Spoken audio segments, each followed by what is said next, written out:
जब भी मैं किसी अजनबी के साथ खेलता हूँ जिसे मैं नहीं जानता, तो मैं अक्सर अपनी पूरी क्षमता के साथ खेलता हूँ और नतीजे की चिंता किए बिना खेलता हूँ। मगर जब मैं किसी परिचित व्यक्ति के साथ खेलता हूँ, तो वैसी क्षमता के साथ खेलना मुश्किल हो जाता है। मैं इससे बाहर निकलने के लिए क्या करूँ? परिचित व्यक्ति यानी परिचित प्रतिद्वंदी या दोस्त? A known person. दोस्त। आपको दोस्त से जीतने की जरूरत नहीं है, चलता है।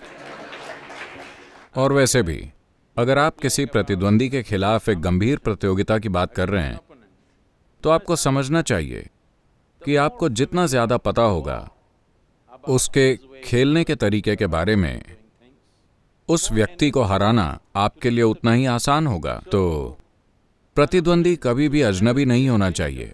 Today, all sports people are spending hundreds of hours. आज सभी खिलाड़ी सैकड़ों घंटे बिताते हैं अपने प्रतिद्वंदियों के वीडियो देखने में। ये बात 1998-99 की है। आंद्रे अगासी और बोरिस बेकर ने 3 गेम खेले। सभी में बोरिस बेकर ने आंद्रे अगासी को हरा दिया, क्योंकि वो उन्हें बूम बूम कहा जाता था। बोरिस बेकर को बूम बूम कहा जाता था उनकी सर्विस के कारण। उनकी सर्विस इतनी शक्तिशाली थी, वो बस सर्व पे सर्व करते थे और खेल खत्म कर देते थे। कोई गेंद नहीं लौटा पाता था। तो आंद्रे अगासी ने वापस जाकर सैकड़ों घंटे बोरिस बेकर की सर्विस को ध्यान से देखने में लगाए। Serves. फिर उन्हें समझ आ गया। अगले 3 सालों में दोनों के बीच 11 गेम हुए और उन्होंने 10 में उन्हें हरा दिया। और मैं आपको बताता हूं कि क्या हुआ था। बोरिस बेकर के रिटायर होने के बाद वो जर्मनी में मिले। जर्मनी में अक्टूबर फेस्ट करके कुछ होता है, वो वहां मिले।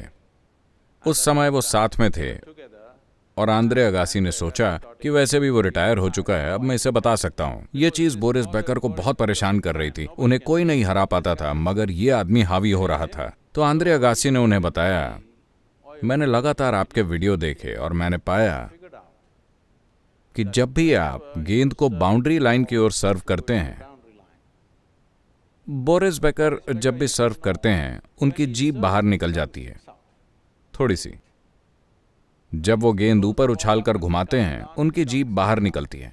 अगासी बोले, जब भी आप बाउंड्री लाइन की ओर सर्व करते हैं आपकी जीभ बाईं ओर जाती है।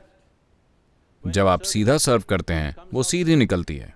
मैं ध्यान से देखता था और जिस भी दिशा में आपकी जीभ निकलती थी मैं पहले से उधर जाकर गेंद खेल लेता था।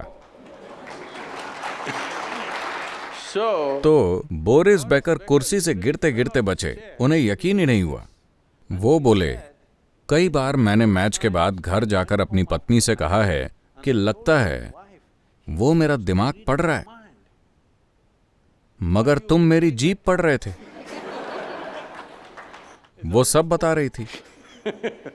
तो प्रतिद्वंदी कभी आपके लिए अजनबी नहीं होना चाहिए। आपको उसे परिचित बना लेना चाहिए। वो खुद को जितना जानता है आपको उसे उससे बेहतर जानना होगा।